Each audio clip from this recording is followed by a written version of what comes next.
arrow. I can't see it. I don't see Did you give him hosting privileges, Oh. Marcus? I revoked it now. Okay, go ahead. You should see the arrows there. Oh, okay. We had to take Yeah. away everyone's privileges because people were advancing slides. Okay. So. Yeah. Okay. I'm going to talk about how do we acquire the nystagmus data and how we do quantitative analysis. Okay. Hey, it's a bit blank.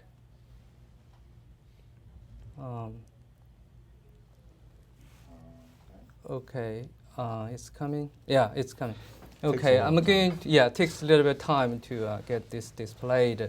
So my talk is going to cover the following aspect.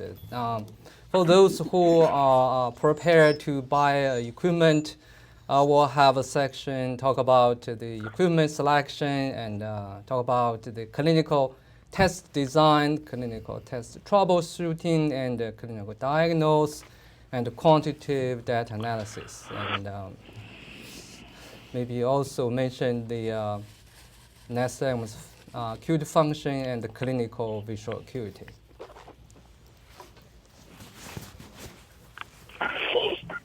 Okay.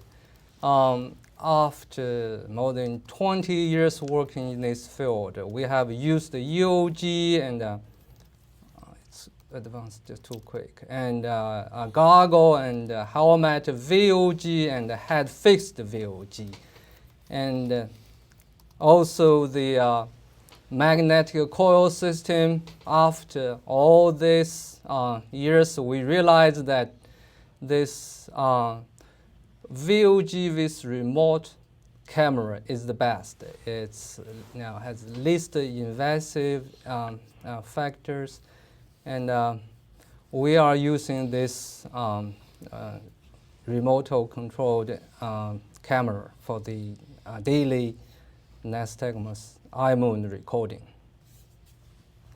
So if you are buying equipment, there are several factors you want to pay attention to. You want to have a high sampling rate, and at least we think is 500 to 1,000 is the best. You want to pay attention to the accuracy, the measurement range, and so on.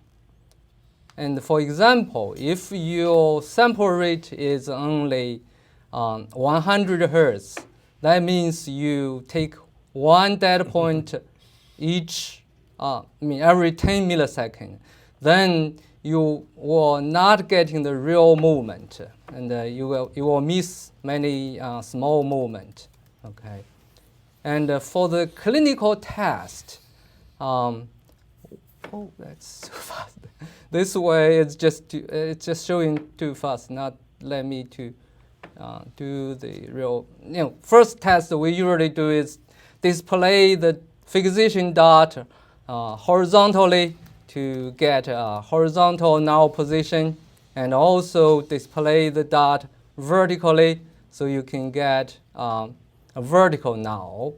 And also you will display the dot in front of the patient and display the dot in distance, so you can test the convergence damping or divergence damping. And also you will let the patient look at the dot over 5 to 10 minutes period of time, so you can see the change over time. That's for the vertical, and that's for center display. But using the video system for the IMO recording, frequently you see some noisy. This will become useless. So why it's caused this? That's because the corneal reflection has messed up with the reflection from the conjunctival area, like this one on the left. And the most challenging situation we got is doing the IMO recording for the patient with albinism. So the computer cannot tell the difference between the pupil and their iris. So you have to use the iris as a pupil. So then you got a very big pupil, and then it's very easy to get to have the artifact. So you will have to compromise. And then by doing the recording, now you will see immediately the waveform. It's increasing velocity waveform like this one I'm displaying, or decreasing velocity waveform. And they're completely different. And also you will see the periodical alternative nystagmus. And if you look at the graph, it's the changing from jerk to the left to jerk to the right. That's a typical PAN. Also, you can say the convergence damping. You will say during the convergence, the nystagmus reduced significantly. And now you do quantitative data analysis.